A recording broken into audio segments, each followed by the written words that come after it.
Assalamualaikum warahmatullahi wabarakatuh. Alhamdulillahirrabbilalamin. Wassalatu wassalamu ala asrofil anbiya wal mursalin Sayyidina wa maulana Muhammadin wa ala alihi wa sahbihi ajma'in amma ba'du. Sebelumnya saya ucapkan banyak terima kasih kepada dosen pengampu mata kuliah etika profesi, yaitu Bapak Farid Ardiansah, yang telah memberikan kesempatan kepada kami untuk mempresentasikan hasil kerja kelompok kami dengan saya sendiri Mar'atus Solihah dan juga rekan saya Yuliati. Baik, di sini kami akan mempresentasikan materi tentang etika bernegara dalam Islam. Untuk materi pertama akan dijelaskan oleh saudari Yuliati. Assalamualaikum warahmatullahi wabarakatuh. Saya Yuliati. Di sini saya akan menjelaskan tentang etika bernegara dalam Islam. Sebelum kita mengetahui apa itu etika bernegara dalam Islam, alangkah lebih baiknya kita mengetahui apa itu etika.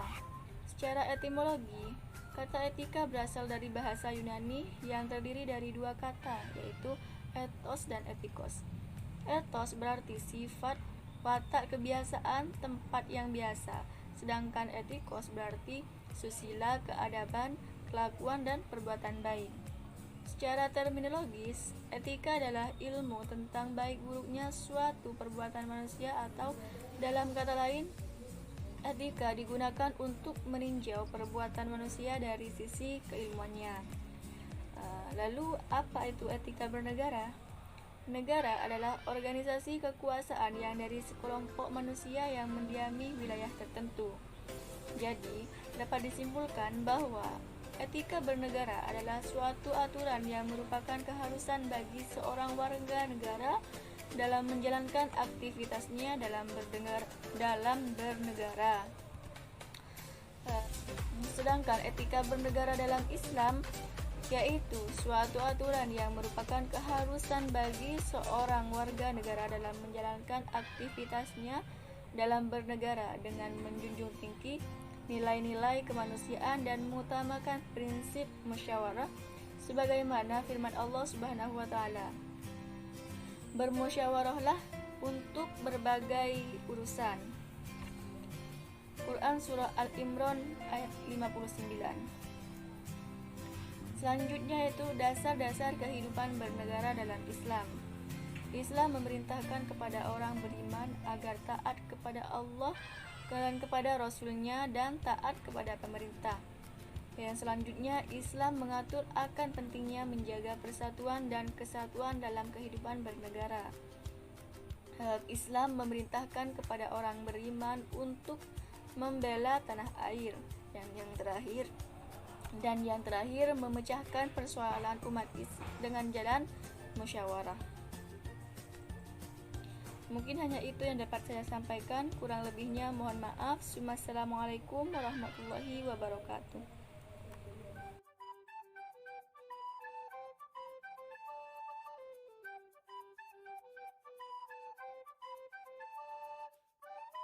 Baik, Assalamualaikum warahmatullahi wabarakatuh. Di sini saya Mar'atus Solihah, NIM terakhir 137, akan melanjutkan penjelasan dari pemateri sebelumnya. Di sini saya akan menjelaskan tentang etika seorang muslim dalam bernegara. Dalam kondisi apapun, Allah Subhanahu wa taala senantiasa memerintahkan kepada umat Islam untuk selalu berakhlak yang baik, termasuk dalam kehidupan berbangsa dan juga bernegara. Oleh karena itu, sudah sepatutnya sebagai seorang muslim untuk menjalankan segala kewajiban-kewajiban kita sebagai warga negara. Secara garis besar, setidaknya ada 3 etika seorang muslim dalam kehidupan bernegara, yaitu yang pertama, menegakkan keadilan dan kebenaran. Dalam kehidupan, kebenaran dan keadilan adalah sesuatu yang paling dicari oleh setiap manusia. Bahkan kehidupan manusia itu sendiri disebut sebagai proses dalam mencari keadilan dan kebenaran.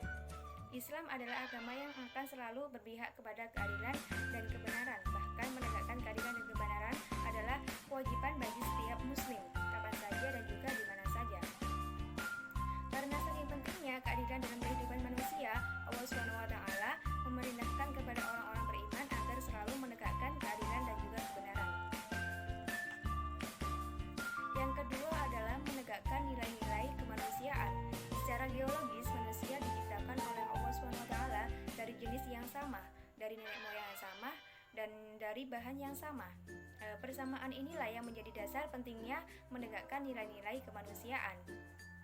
Penegakan nilai-nilai kemanusiaan dalam Islam menjadi tujuan diturunkannya syariat atau maqasidus syariah yang mencakup 5 hal, yaitu yang pertama hak beragama atau hibduddin,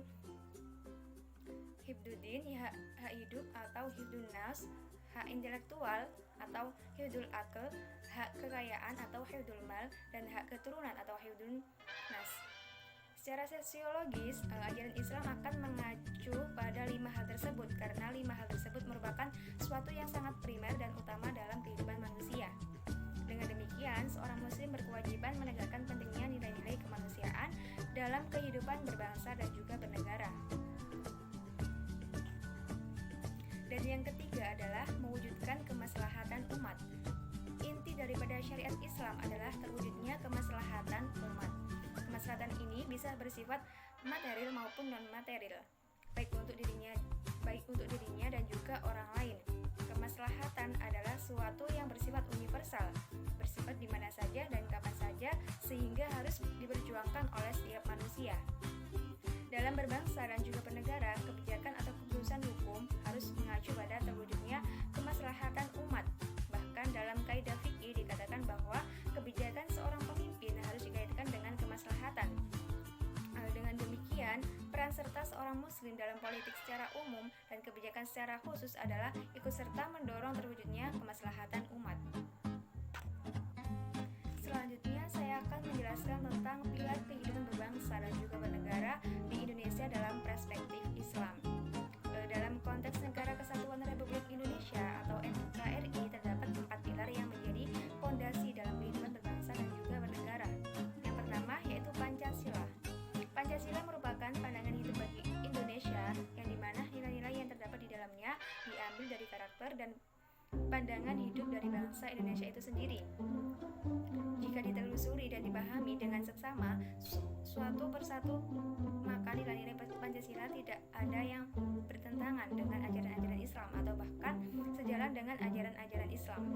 Sila pertama yaitu ketuhanan yang Maha Esa merupakan esensi daripada ajaran akidah yang menjadi dasar ajaran pokok dan utama. Sila yang kedua, kemanusiaan yang adil dan beradab, merupakan perintah Allah bahwa tegaknya keadilan dan kemanusiaan merupakan perintah Allah. Sila yang ketiga yaitu persatuan Indonesia. Islam memerintahkan kepada umat Islam untuk mempererat silaturahmi dan Islam sangat mengecam perpecahan. Sila yang keempat yaitu kerakyatan yang dipimpin oleh hikmat kebijaksanaan dalam permusyawaratan perwakilan. Sila ini mengisyaratkan bahwa proses penentuan kebijakan harus selalu melalui musyawarah.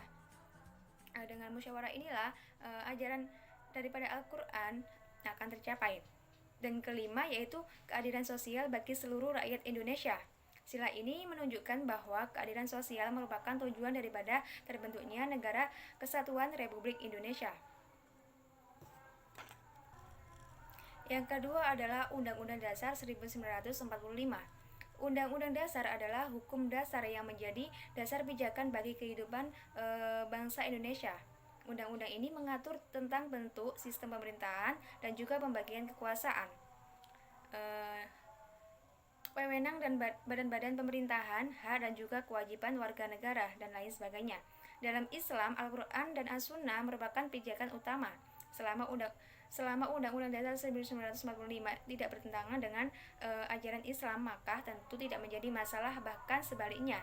Jika sesuai dengan ajaran Islam, maka harus diterima dan dilaksanakan oleh setiap muslim. Yang ketiga adalah NKRI. Indonesia adalah negara kepulauan yang terdiri dari beraneka ragam suku, bangsa, bahasa, agama, adat, budaya, dan lain sebagainya yang disatukan oleh kesadaran bersama sehingga disebut sebagai Negara Kesatuan Republik Indonesia.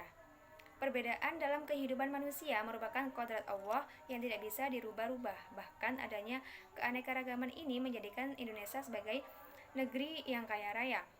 Dalam Islam, keanekaragaman tersebut bertujuan agar terjadinya saling mengenal dan bekerja sama, dan keanekaragaman juga sebagai cara Allah untuk menguji siapa yang paling takwa kepada Allah.